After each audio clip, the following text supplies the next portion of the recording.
Hi, assalamualaikum. Welcome back to TMSP Vlogs. And bago tiwaw, mag-subscribe na. And why pa nakasubscribe? Pag-subscribe na kamo, tapayan nyo na dukong in bell button yan supaya kamo ma-notify bang on video bago sin TMSP Vlogs. Sin topic na to, dunay ni amon hinda apa bidin kay Maas Trump.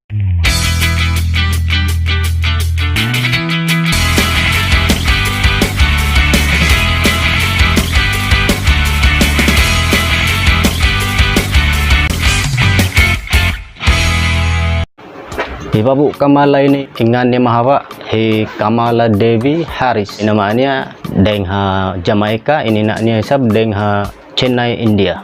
Hadaan nila magparintasin pula nila amon United States.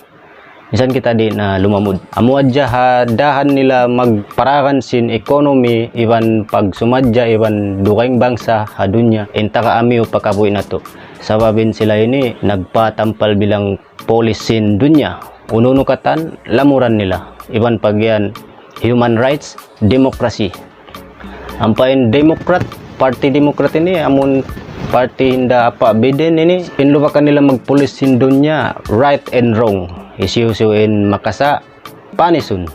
Nagdarasin pamaham liberal internationalism, amun ha pangakad nila in mga pagkaradyaan free trade, iban demokrasi, iban human rights, makarihilahanungan hadunya amun navaliskat iban pagkaradyaan hi Maas Trump lukay nag-president. Atin niya lukay hi Donald Trump nag-president, YG matuin bihato amun bilang pulisin dunya. Jari kapayaan nila makaig na hi Trump supaya di matuin piajato hi Trump anti-globalism.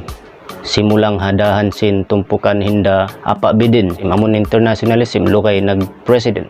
Hati niya hibalik nila in pagka hegemon atau pulis sin dunya sin US. In kaya sala matawad na Senate dahil ha Republican Party hi Maas Trump di dalawang na kaluhaya hi apa bidin. Hati niya in point sinadmin doon ha ini bang hi Maas Trump hiluhala damikyan hiluhala dahil sa binda apa bidin kay Babu Kamala ini.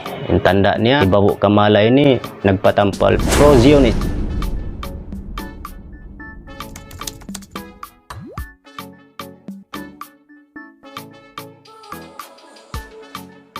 Magsukula pagkita sin video, please like, comment, and share. Ay kung malupa mag-subscribe. Stay safe. Assalamualaikum. Bye.